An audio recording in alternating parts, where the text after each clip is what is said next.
Hi, it's Mick Fakula. I want to give you a quick overview of the course just from the standpoint of the syllabus. There is a link here for the syllabus.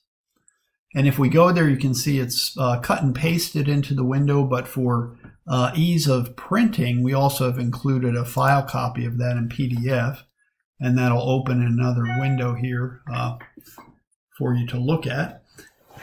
And as we go down through the syllabus, you'll see my information there and what we're all about in the School of Business, course description, and the objectives, and the required books and materials. I sent you the email last week about those books, and I just want to explain what we're trying to do there.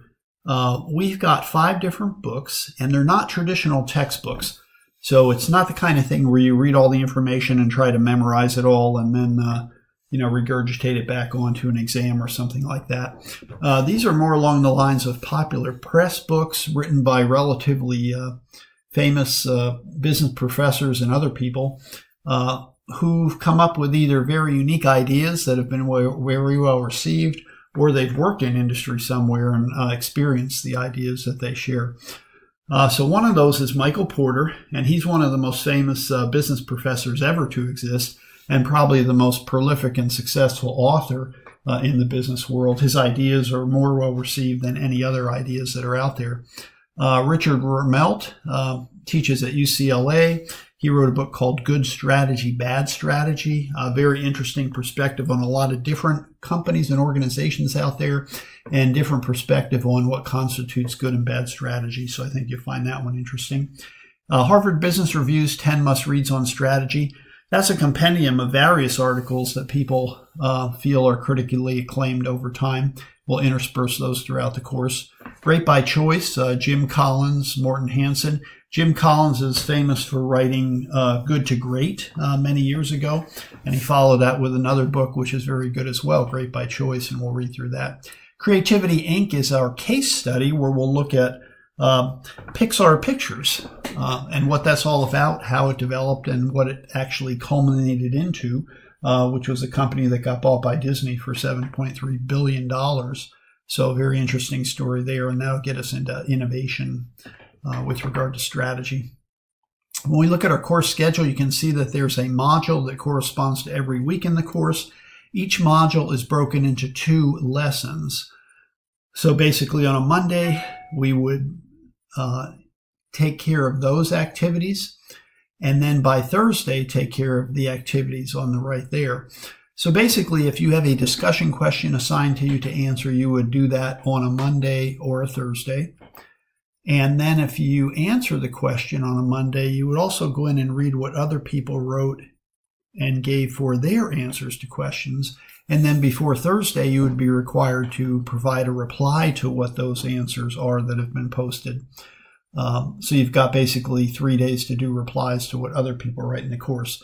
Anything posted on Thursday should have a reply to it done by you prior to the next lesson on the following Monday.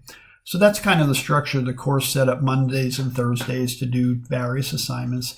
The other critical part of the course is the Globus simulation game. Initially, you do a practice input the first 2 lessons. And then in the 3rd lesson, we'll actually go ahead and do a real input. Input 1, year 6, we start in for the game.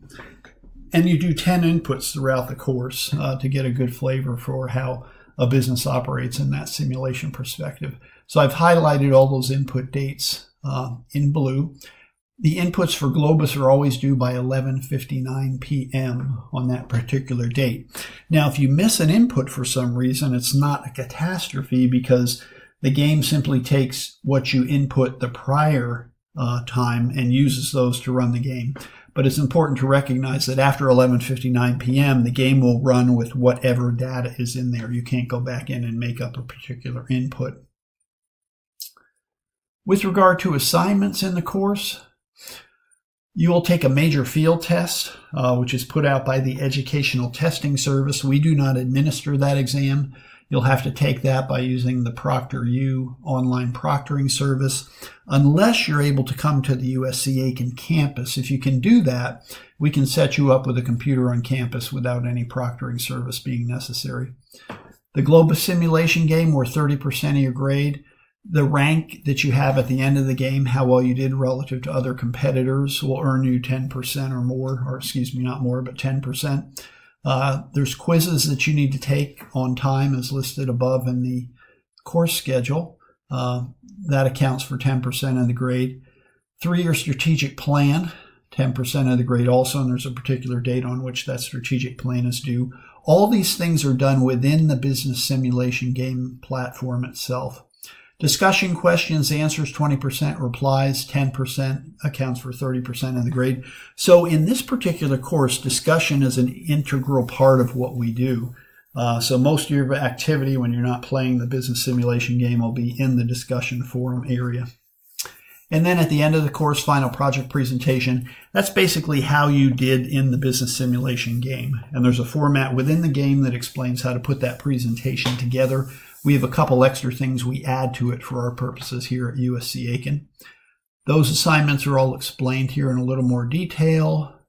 Discussion answers are explained in terms of what kind of effort you want to put into that in terms of the content. And then discussion replies, same thing. What's the criteria for a discussion reply? Final project and presentation. And then course requirements and policies are listed there. I won't take time to go through all that, but you'll want to know that those are there. So if you have any questions at all on the syllabus, go ahead and post those to the discussion forum area where we ask whether or not you have questions on the course processes as opposed to the particular content of a particular lesson.